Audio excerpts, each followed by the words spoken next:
Hello all, welcome back to made legally. जैसे आपको पता ही है कि full lecture series CPC subject की मेड लीगली में अभी चल रही है और उसी के रिगार्डिंग हमारा नेक्स्ट टॉपिक है rejection of claim. Rejection of claim simply बात करता है कि अगर प्लेंटिफ कोई सूट फाइल कर रहा है बिफोर द कोर्ट, तो यहाँ पर कोर्ट के पास सुओ मोटो पावर है, उसको किसी एप्लीकेशन की जरूरत नहीं है, बट सुओ मोटो पावर है कि वो उस प्लेन को रिजेक्ट कर सकता है और डिसमिस कर सकता है। कौन कौन से ग्राउंड में, वो हमारे ऑर्डर 7 रूल 11 में दिए हुए हैं। यहाँ पर हमारे पास 6 ग्राउंड है जिसके अंदर हमारी कोई भी प्लेंट रिजेक्ट हो सकती है। तो सबसे पहला ग्राउंड है कि जब कोई प्लेंट कॉज ऑफ एक्शन ही ना डिस्क्लोज करे, किस बेसिस पे वो प्लेंट फाइल की गई, क्यों डिफेंडेंट को यहाँ पर कटघरे में खड़ा किया जाएगा, इस चीज़ के लिए कोई कॉज ऑफ एक्शन ही नहीं है।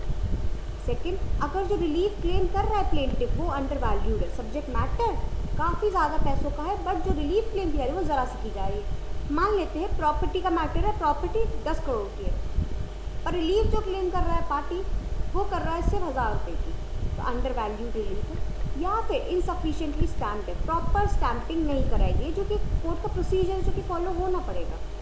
नेक्स्ट, अगर बार्ड बाय लॉ है, अगर लिमिटेशन लॉ के थ्रू वो बार्ड है, 3 साल के अंदर प्लेंट फाइल करनी थी, कोर्ट को अप्रोच करना था, और जो प्लेंटिव है हमारा वो अपना लेड बैक एटीट्यूड बिल्कुल मस्ती आ रहा था कि चलो ये बाद में करेंगे, बाद के चक्कर में कोर्ट क्या कहेगी, भाई you need to be vigilant with your right, आपको एक्टिव होना पड़ेगा अपने राइट के लिए। आप ये नहीं कभी भी मुँह उठा के आ जाए कोर्ट और कहेंगे कोर्ट देखिए आप तो जुडिशरी आप करिए, इसके मदद नहीं करेगा कोर्ट मदद, तो रिजेक्शन ऑफ प्लेंट हो जाएगा।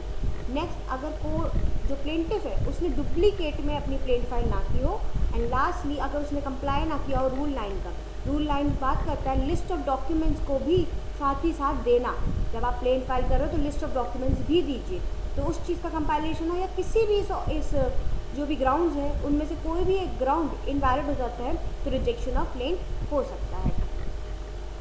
Now going ahead with the general principles, अगर आपको ऐसे ही इन डेप्थ वीडियोस आपको लॉ समझना हो किसी भी लॉ से रिलेटेड, तो मेड लीगली में बहुत सारी वीडियोस है, हमने इससे आगे सीपीसी का काफ़ी सारे टॉपिक्स ऑलरेडी कवर कर चुके हैं, तो please do go and watch those videos and please do subscribe to made legally. Now let's just move ahead with general principles. अब भाई पर्पस क्या है रिजेक्शन का? रिजेक्शन का सिर्फ एक सिंपल सा पर्पस है, अगर हमें पता ही है कि आज कोई इरेगुलरिटी है इस प्लेट में, आज कुछ इसमें गड़बड़ है, आगे जाके ये सिर्फ और सिर्फ कोर्ट का टाइम ही वेस्ट कराएगी, क्योंकि आगे जाके इसका कुछ भी नहीं होगा, तो इसीलिए पहले फर्स्ट इंस्टेंस में ही कोर्ट इसको रिजेक्ट कर दे। The purpose of this provision is to ensure that the litigation which is meaningless and bound to prove abortive and हो जानी है, should not be permitted to waste the court's time. Now is there any remedy? कोई remedy है rejection का? तो बिल्कुल, उसके लिए रूल 11 हमारे पास है।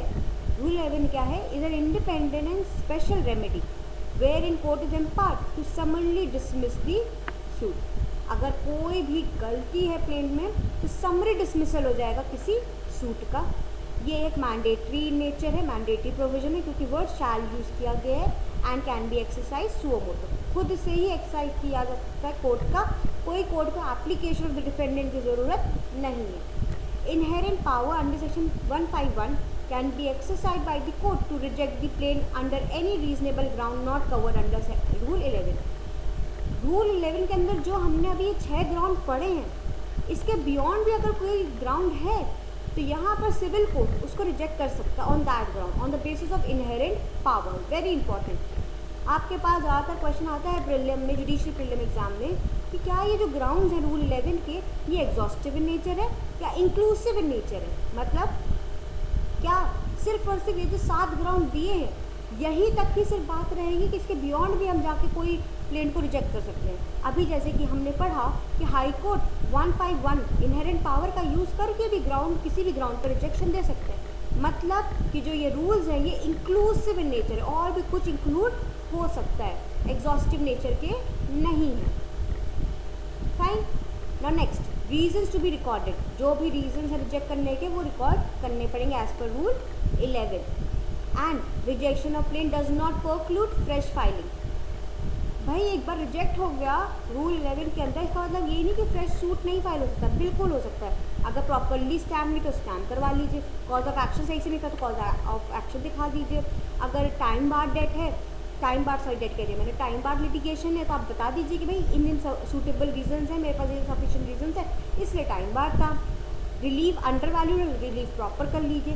तो जो भी चीज़ें इसमें आपके ग्राउंड्स नहीं फुलफिल हो रहे जिसकी वजह से रिजेक्शन हुए, रूल 30 के अंदर आप जाके फ्रेश सूट फाइल कर सकते हैं, वो बार नहीं है।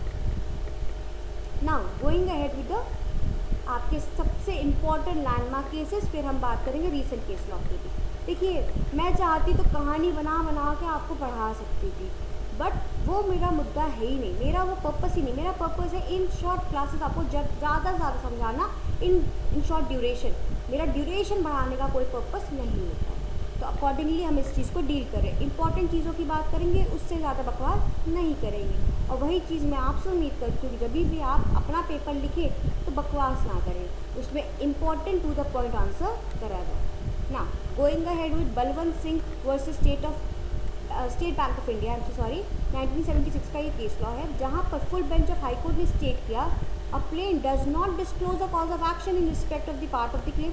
अगर किसी पार्ट ऑफ द क्लेम से रिगार्डिंग कॉज ऑफ एक्शन नहीं डिस्क्लोज हो रहा है अगेंस्ट सम डिफेंडेंट, किसी एक दो डिफेंडेंट के अगेंस्ट, तो क्या रिजेक्शन एज अ वो होगा? बिल्कुल भी नहीं।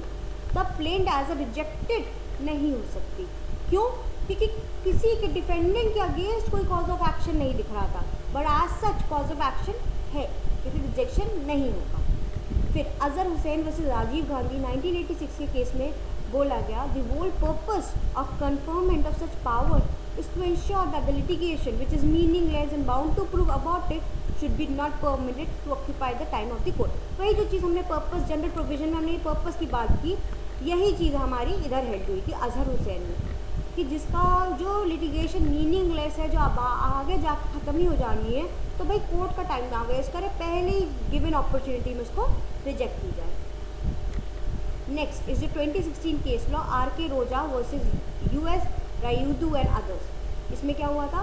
Once an application is filed under order 7 rule 11 of CPC, the court has to dispose of the same before proceeding with the trial. अब जैसे ही कोई एप्लीकेशन फाइल हो रही है रूल 11 के अंदर, सबसे पहले हमें उस एप्लीकेशन को डिस्पोज ऑफ करना है। ये नहीं कि हमें ट्रायल स्टार्ट कर दिया, एप्लीकेशन को बाद में ले रहे, ठीक है। सुओ मोटो पावर भी है कोर्ट की, और साथ ही साथ डिफेंडेंट भी चाहे तो कोई एप्लीकेशन ऑफ रिजेक्शन फाइल कर सकता है। Now moving ahead with the recent case law of 2020, जो आपका केस नेम है दही बेन वर्सेस अरविंद भाई Kalyani Bhanushali. The power under order 7 rule 11 may be exercised by the court at any stage of the suit। Very important, rejection of plaint किसी भी stage पे हो सकता है, either before registering the plaint or after issuing summons to the defendant or before the conclusion of the trial। Trial के conclusion से पहले किसी भी समय आपका रिजेक्शन हो सकता है। रिजेक्शन सिर्फ सीमित यहाँ तक नहीं है कि ट्रायल स्टार्ट होने से पहले तक ही रिजेक्ट हो सकता है। Very very important case law and very important interpretation. Question आते ही रिजेक्शन कब तक हो सकता है किसी प्लेन का? किसी भी समय, कंक्लूजन से पहले, किसी भी समय, जजमेंट आने से पहले रिजेक्शन किसी भी स्टेज में हो सकता है। Very important for your prelim. Next is a 2021 judgment K Akbar Ali versus K Umar Khan.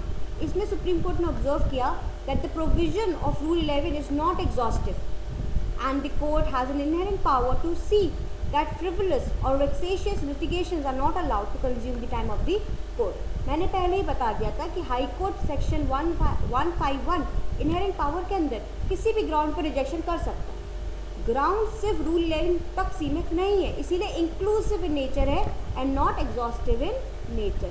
यही चीज़ आपके 2021 के जजमेंट में भी कही गई। तो अगर आपको कोई क्वेश्चन आ रहा है कि इज इट एग्जॉस्टिव और इंक्लूसिव, इन डिटेल बताओ, तो ये चीज़ तो आप बता ही दोगे जनरली, और इस केस को भी रिफर कर सकते हो।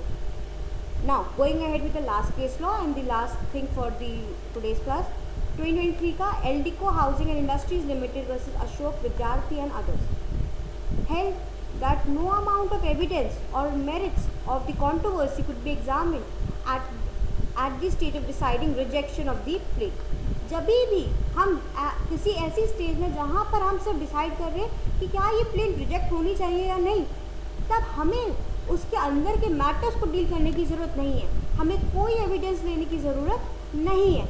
हमें प्राइमा फसाई देखना है कि प्लेन को देखते ही कि क्या ये रिजेक्ट होगी कि नहीं, और वो आराम से हम देख सकते हैं। कैसे? सफिशेंटली आपका स्टैम्प नहीं है, रिलीव अंडर वैल्यूड है, उस हिसाब से हम देख सकते हैं। And accordingly I will end the session. I hope you understood and the things are clear. If you feel like कि आपको ऐसी ही वीडियोज़ जानकारी रखनी है तो do subscribe to make legally.